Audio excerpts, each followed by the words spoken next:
भाग 1 संज्ञानात्मक क्रांति। पाठ 1 ग रसोइयों की प्रजाति।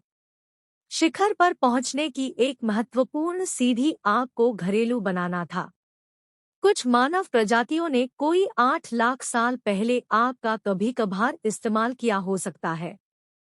3 लाख साल पहले तक आते आते होमो इरेक्टस, निएंडरथल और होमो सेपियंस के पूर्वज नियमित रूप से आग का इस्तेमाल करने लगे थे। मनुष्यों के पास अब रोशनी और गर्माहट का भरोसेमंद संसाधन और शिकारी शेरों के खिलाफ एक घातक हथियार था। हो सकता है कि इसके बाद जल्दी ही मनुष्यों ने जानबूझकर अपने पड़ोस को जलाना शुरू कर दिया हो। एक सावधानीपूर्वक नियंत्रित आग दुर्गम उजाड़ झुरमुटों को आखेटों से भरे उत्कृष्ट चरागाहों में बदल सकती थी। साथ ही जैसे ही आग बुझती होगी, वैसे ही प्रस्तर युग के उद्यमी धुआं उगलते अवशेषों के बीच से गुजरते हुए अजले जानवरों, गुठलियों और कंदमूलों को समेट लेने में समर्थ हो गए होंगे। लेकिन आग ने जो सबसे अच्छा काम किया, वह था पकाना। गेहूं, चावल और आलू जैसी भोजन की जिन वस्तुओं को मनुष्य इनके कुदरती रूपों में पचा नहीं पाते थे, वे पकाए जाने की वजह से हमारे मुख्य खाद्य पदार्थ बन गई। आग ने न केवल भोजन के रसायन को बदल दिया, बल्कि उसने उसकी जैविकी को भी बदल दिया। पकाने की क्रिया उन कीटाणुओं और परजीवियों को मार देती थी, जो भोजन में फैलकर उसको दूषित कर देते थे।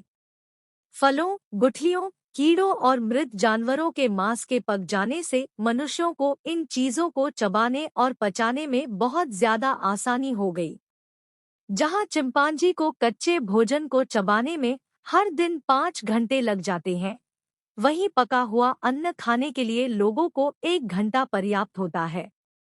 पकाने की क्रिया के आगमन ने मनुष्यों को अनेक तरह के भोजनों को खाने की क्रिया में कम समय लगाने और छोटे दांतों तथा छोटी आंतों से काम चलाने में सक्षम बना दिया। कुछ अध्येताओं का मानना है कि पकाने की क्रिया के आगमन मनुष्य की अंतड़ियों के मार्ग के छोटे होने और मानव मस्तिष्क के विकास के बीच सीधा संबंध है। चूंकि लंबी आंतें और विशाल मस्तिष्क दोनों ही बड़े पैमाने पर ऊर्जा का उपभोग करते हैं, इसलिए दोनों का होना मुश्किल में डालता है।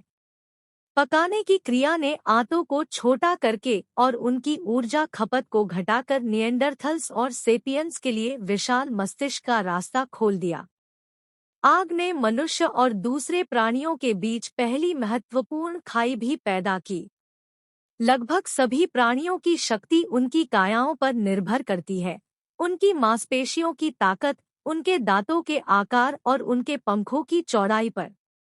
वे हवाओं और जल प्रवाहों का इस्तेमाल तो कर सकते हैं, लेकिन इन कुदरती बलों को नियंत्रित नहीं कर सकते, और वे इनकी भौतिक बनावट के सामने हमेशा लाचार होते हैं। उदाहरण के लिए गिद्ध जमीन से उठते ऊष्म हवा के स्तंभों, थर्मल कॉलम्स को पहचान लेते हैं, अपने विशाल पंख फैलाते हैं और गर्म हवा को गुंजाइश देते हैं कि वह उन्हें ऊपर की ओर खींच सके। लेकिन गिद्ध इन स्तंभों की स्थिति को नियंत्रित नहीं कर सकते और उनकी अधिकतम क्षमता पूरी तरह से उनके पंखों के विस्तार के अनुपात में होती है। जब मनुष्यों ने आग को घरेलू बना लिया, तो उन्होंने एक आज्ञानुवर्ती और संभाव्य रूप से असीम बल पर काबू पा लिया। गिद्धों से भिन्न, मनुष्य यह तय कर सकते थे कि उन्हें कब और कहां एक लपट पैदा करनी है, और वे कितने ही काम के लिए आग का उपयोग कर सकते थे। सबसे महत्वपूर्ण बात यह है कि आग की शक्ति मानव शरीर के रूप, संरचना या सामर्थ्य से सीमित नहीं थी। एक अकेली औरत चकमक या आग की तीली से कुछ ही घंटों में समूचे जंगल को जलाकर राख कर सकती थी। आग का घरेलू होना आने वाली चीजों का एक संकेत था।